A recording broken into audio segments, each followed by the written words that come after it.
Phú Thiện, Gia Lai đến sáng ngày 19 tháng 11 năm 2025, xã Phú Thiện, một trong những địa phương thuộc khu vực hạ lưu sông Ba của tỉnh Gia Lai, tiếp tục phải đối mặt với tình trạng ngập lụt nghiêm trọng do mưa lớn kéo dài và lũ vượt mức báo động. 3. Lũ sông Ba vượt ngưỡng lịch sử.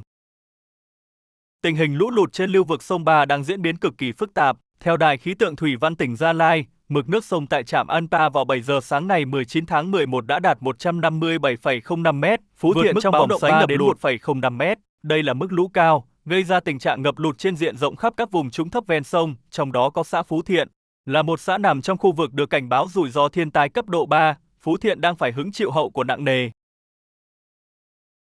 Ngập sâu diện rộng, tình trạng ngập lụt trên diện rộng tiếp tục xảy ra, các khu vực trũng thấp, đồng ruộng và một phần khu dân cư của Phú Thiện bị ngập lụt cục bộ với độ sâu phổ biến từ 0,2 đến 1 mét.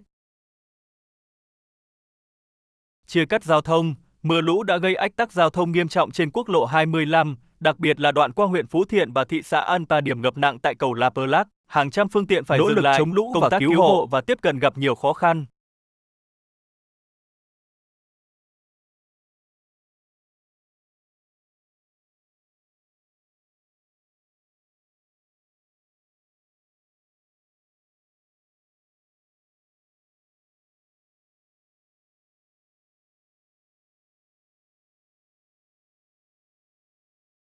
Sơ tán khẩn cấp, trong bối cảnh nước lũ dâng cao, chính quyền tỉnh đã kích hoạt kịch bản ứng phó lũ cấp độ 3, một đối với 58 xã chia phường phía đông tỉnh bao gồm cả Phú Thiện, yêu cầu khẩn trương sơ tán người dân đến nơi an toàn để đảm bảo tính mạng.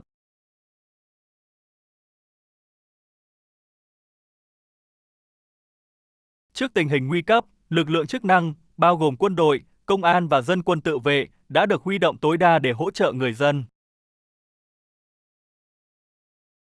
Cứu hộ và di rời, ưu tiên hàng đầu là cứu hộ và di rời các hộ dân bị cô lập hoặc nằm trong vùng nguy hiểm đến các điểm tránh trú kiên cố.